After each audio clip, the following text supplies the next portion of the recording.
50 प्रखंड अंतर्गत सफी पंचायत पहुंचे हैं। आपको बता दें कि त्रिस्तरीय पंचायत चुनाव को लेकर काफ़ी सरगर्मी तेज हो चुकी है और यहां पे लगातार जो भी क्षेत्र में प्रत्याशी खड़े हैं वे लगातार जनता को रिझाने में लगे हुए हैं और जो भी विकास के काम अधूरे हैं और जो भी पेंशन राशन इत्यादि की जो भी जनता की समस्याएं हैं उनका निदान किस प्रकार से करेंगे इसकी बात जनता को बता रहे हैं।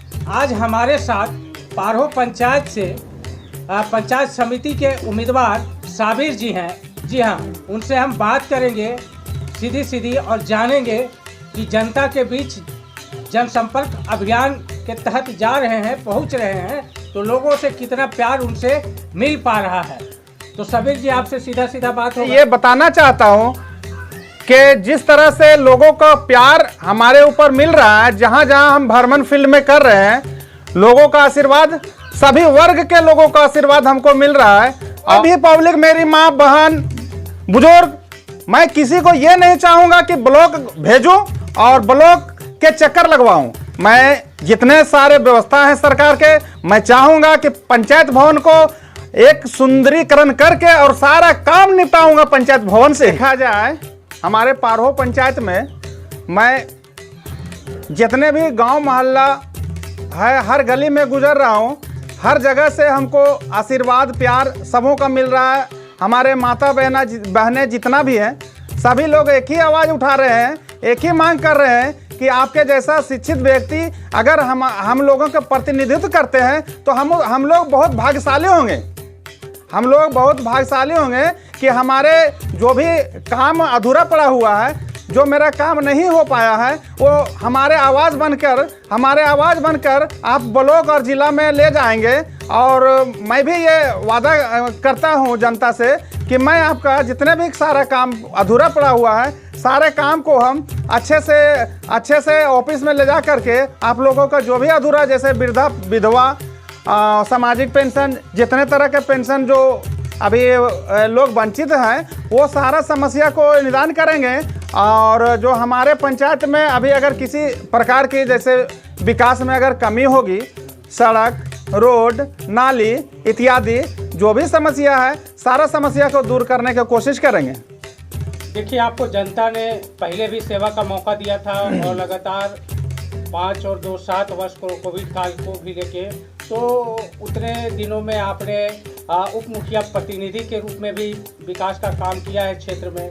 तो कहीं ना कहीं अब क्या स्थिति है पंचायत की और कौन सा अभी भी क्षेत्र बाकी रह गया जहां काम करने की आवश्यकता है? जी, आपने सही सवाल पूछा। तो मैं ये बता देना चाहता हूँ कि मैंने उप मुखिया प्रतिनिधित्व के रूप में काम किया हूँ पंचायत में। सबसे पहले मैं बता देना चाहता हूँ कि शिक्षा के क्षेत्र में जो हमारे स्कूल हैं, बहुत सारे ऐसे स्कूल हैं कि बच्चे ज़्यादा थे, टीचर कम थे। तो मैंने एक संस्था हैंड इन हैंड इंडिया, उनसे बात करके सभी स्कूलों में टीचर देने का भी काम किया हूँ।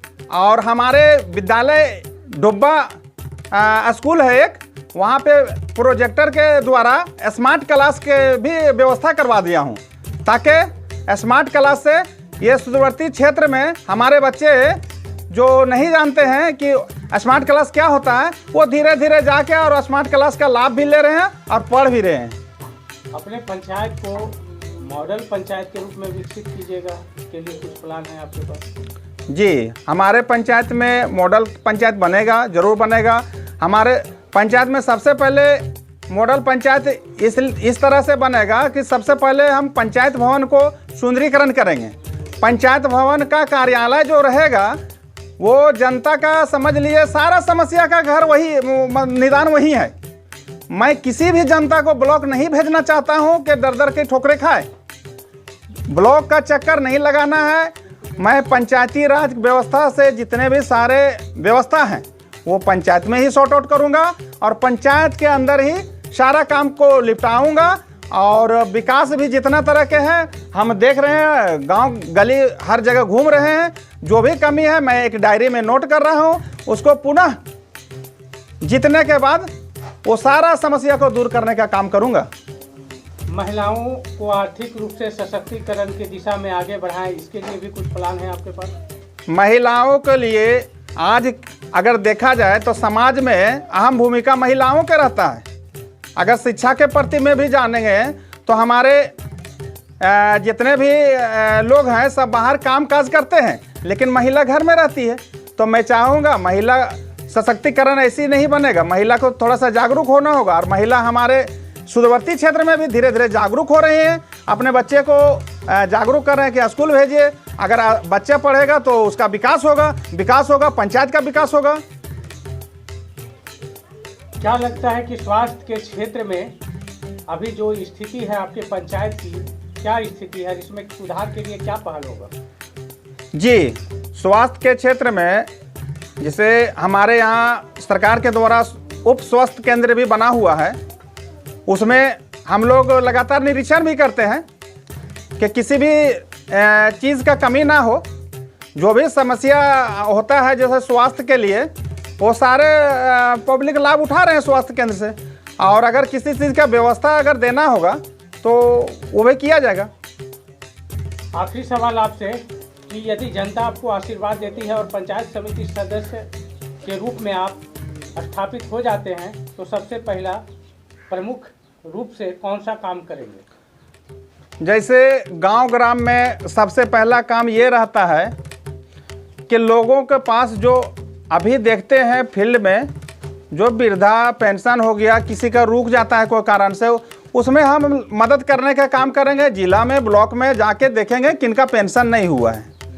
अब जैसे रह गई बात कि अगर हमारे फंड में कुछ पैसे आते हैं तो उस पैसे से जहाँ जहाँ गंदगी है, जैसे नाली की ज़रूरत हो, रोड की ज़रूरत हो, वो सारा समस्या का सॉर्ट आउट और निदान हम करने का काम करेंगे।